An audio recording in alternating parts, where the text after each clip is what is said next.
Assalamualaikum warahmatullahi wabarakatuh. Berjumpa lagi di Poji podcastnya Cah Panji.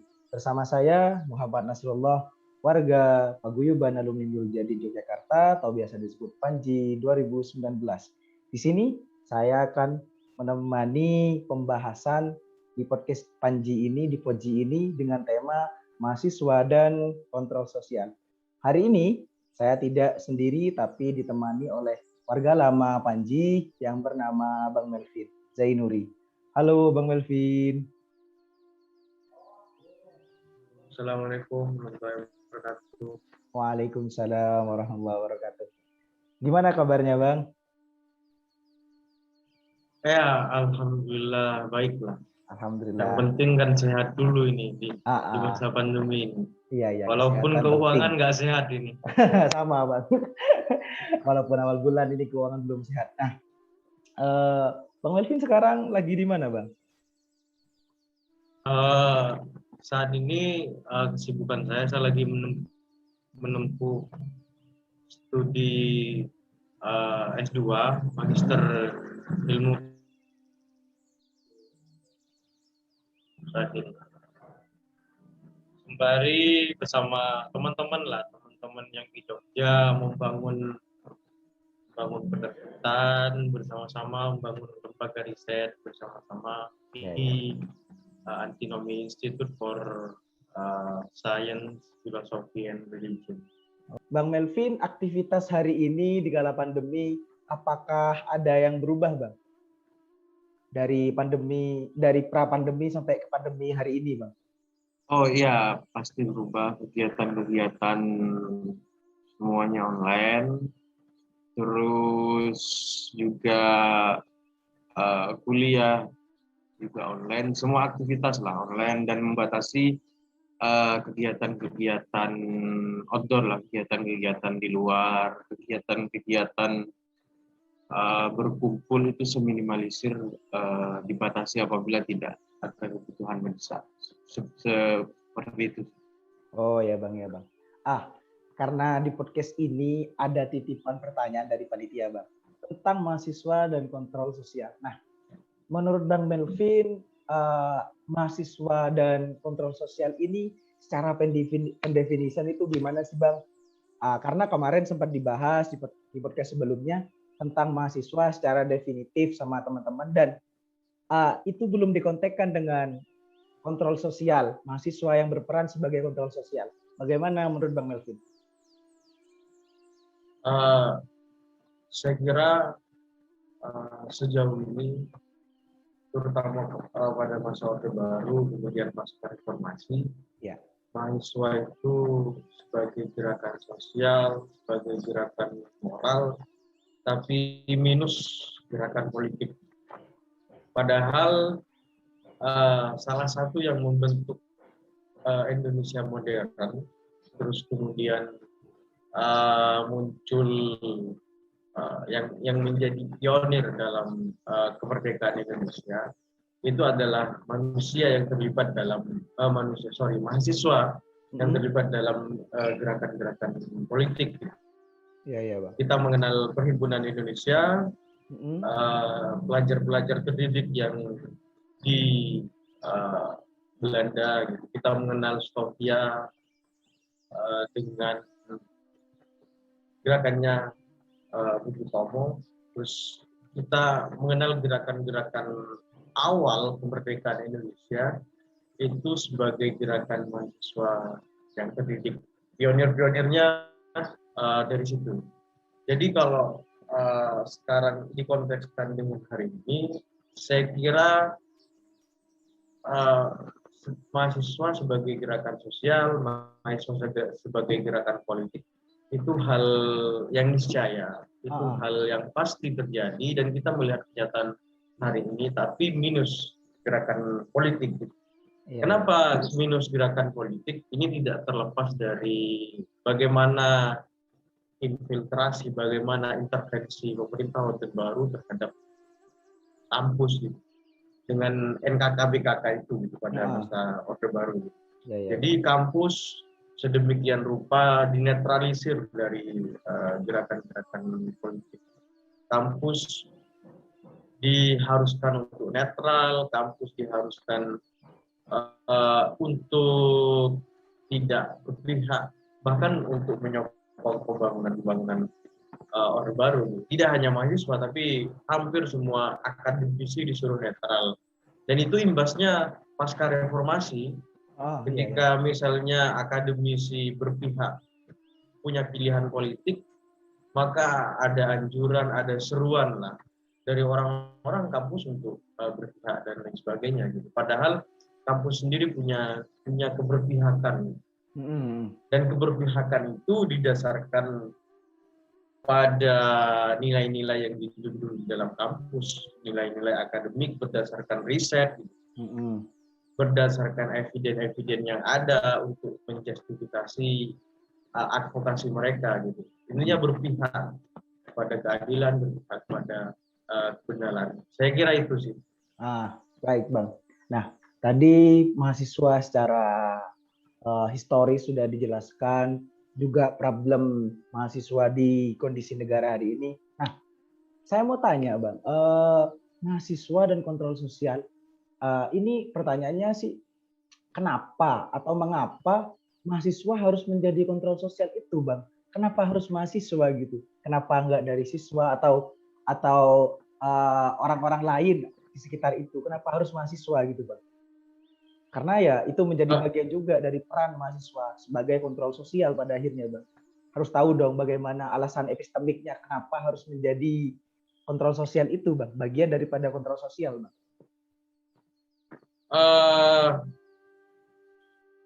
Untuk mencapai pendidikan tinggi di Indonesia itu kan satu privilege.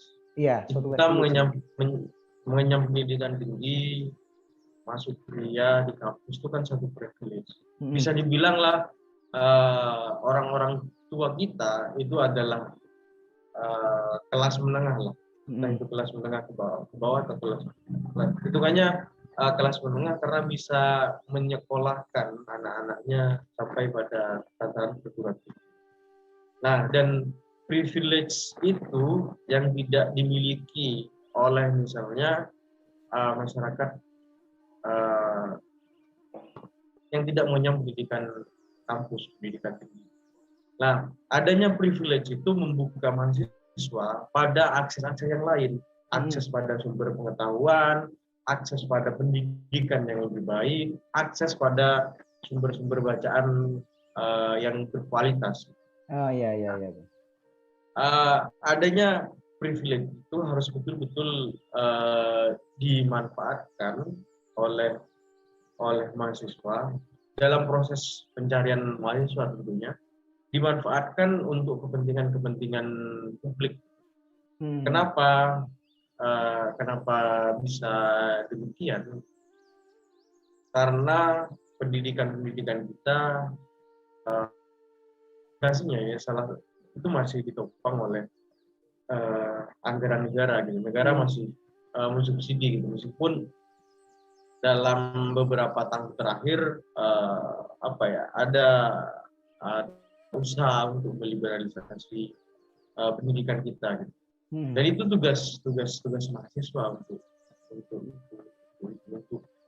untuk memanfaatkan privilege akses terhadap bacaan kualitas terhadap pendidikan. Dalam prosesnya kan mahasiswa mencari gitu, mahasiswa belajar, kemudian menemukan kebenaran, menemukan intinya pengetahuan yang tersingkap di masyarakat gitu.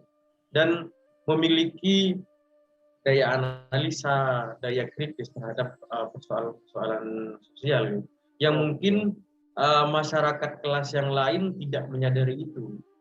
Bukan berarti dia tidak punya pengetahuan untuk sadar akan persoalan itu, tapi karena memang dia bergulat dengan persoalan itu, karena dia memang misalnya sudah tidak memungkinkan untuk memikirkan hal itu karena disibukkan dengan aktivitas mencari ekonomi misalnya. Jadi tidak ada waktu untuk memikirkan persoalan itu, untuk menganalisa dan untuk mengkritik apa yang terjadi gitu. Karena berpikir itu adalah satu privilege, saya kira, berpikir dengan tenang, merenung dan lain mahasiswanya itu berpikir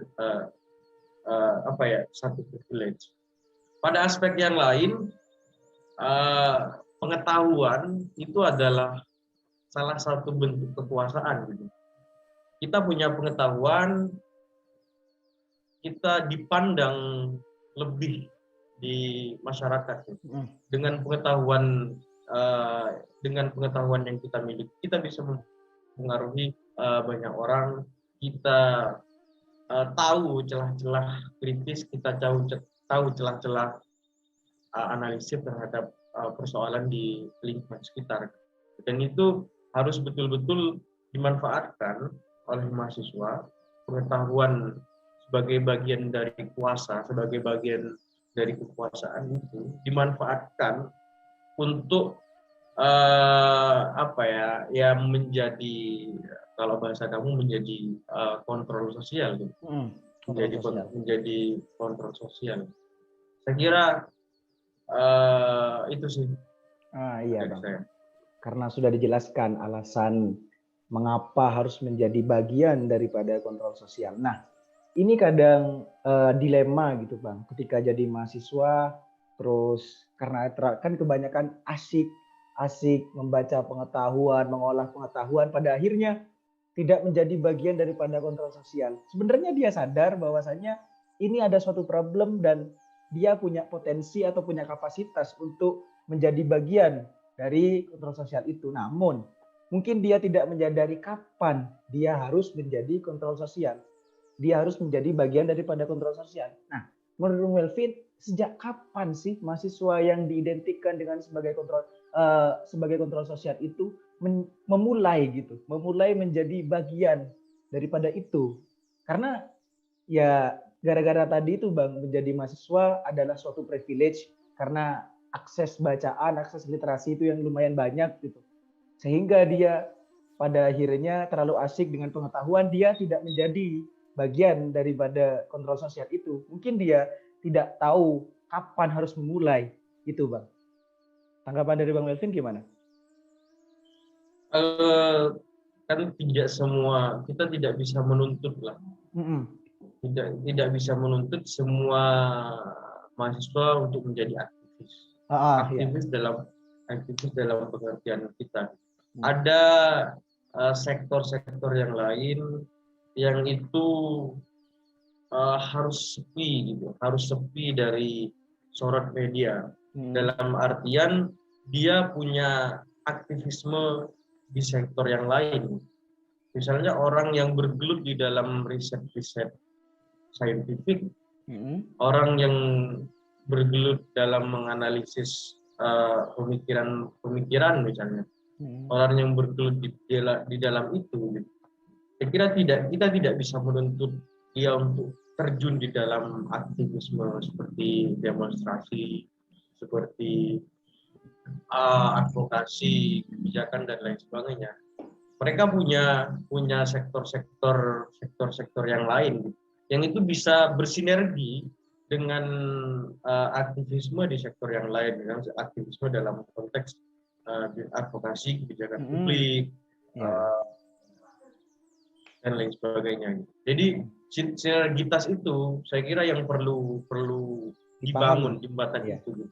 Iya, perlu dibangun karena kan wacana yang berkembang di internal mahasiswa, misalnya mahasiswa kuliah pulang gitu. Ada mahasiswa kuliah rapat gitu. Ada pembedaan yang sangat jelas antara aktivis dan non aktivis gitu. Padahal apa yang kita lakukan di kampus itu adalah bentuk aktivisme, tapi kita beda lahan.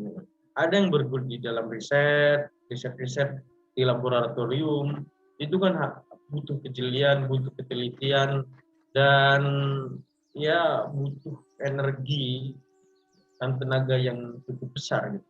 Ada juga aktivisme yang bergerak di jalanan, mengadvokasi masyarakat, mengadvokasi kebijakan, mengkritisi kebijakan. Itu bukan dua hal yang berbeda menurut saya, tapi dua hal ini harus disinergikan. Gitu. Kenapa bisa demikian? Misalnya karena riset dan di-share, riset ilmu pengetahuan, riset-riset yang ada, itu juga butuh jembatan dia agar punya payung kebijakan yang bagus. Gitu. Jadi agar riset-risetnya bisa digunakan untuk bahan-bahan kebijakan, jadi kebijakan baik. Itulah jembatan seperti itu.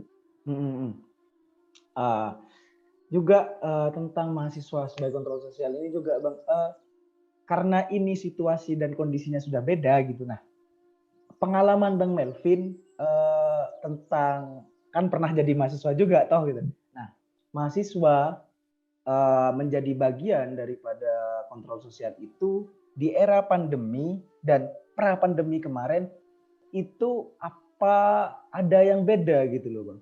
Maksudnya semisal nih gitu loh.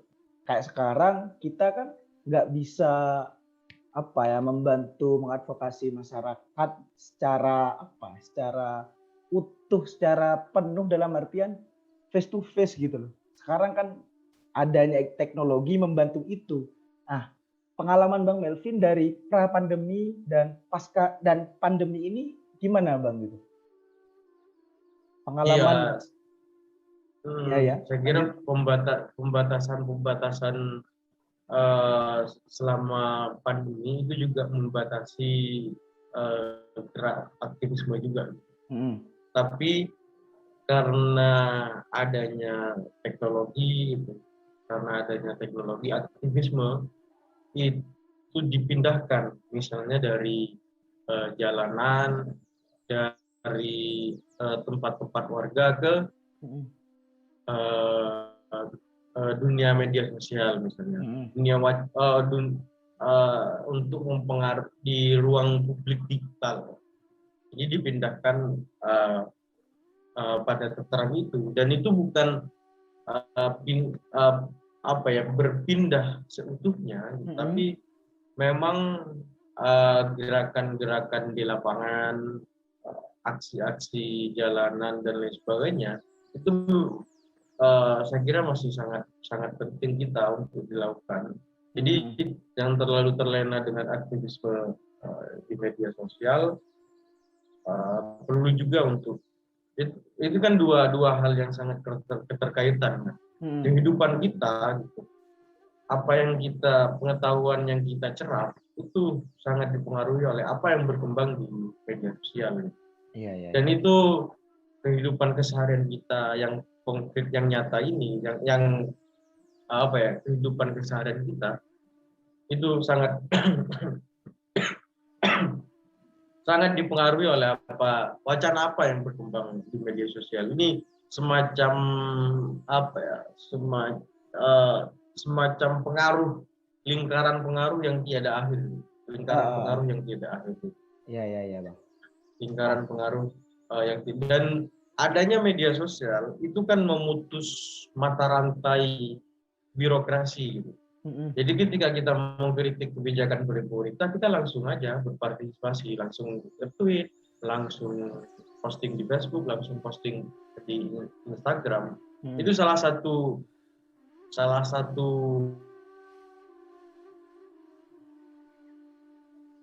alur birokrasi tradisional. Halo Bang, jelas suaranya? Iya. Tadi putus-putus Bang. Karena ada limitasi waktu ini Bang mengenai podcast ini, ada titipan dari panitia. Nah, poin penting daripada mahasiswa dan kontrol sosial bagi Bang Melvin itu gimana Bang? Apa poin pentingnya daripada mahasiswa dan kontrol sosial itu Bang? Ya, seperti yang saya sampaikan tadi, menjadi mahasiswa itu adalah sebuah privilege dan kita harus memanfaatkan privilege itu dan betul-betul memanfaatkan privilege itu untuk kepentingan publik. Pada kepentingan publik itulah mahasiswa, poin mahasiswa sebagai kontrol sosial itu muncul. Baik, terima kasih atas closing statement dari Bang Melvin Zainuri. Semoga apa yang kita sharingkan pada hari ini menjadi ilmu yang barokah, manfaat, dan dipraktekkan di kehidupan ini. Sekian dari kami, kurang lebihnya mohon maaf. Jumpa lagi di Podji selanjutnya. Wassalamualaikum warahmatullahi wabarakatuh. Baik, terima kasih.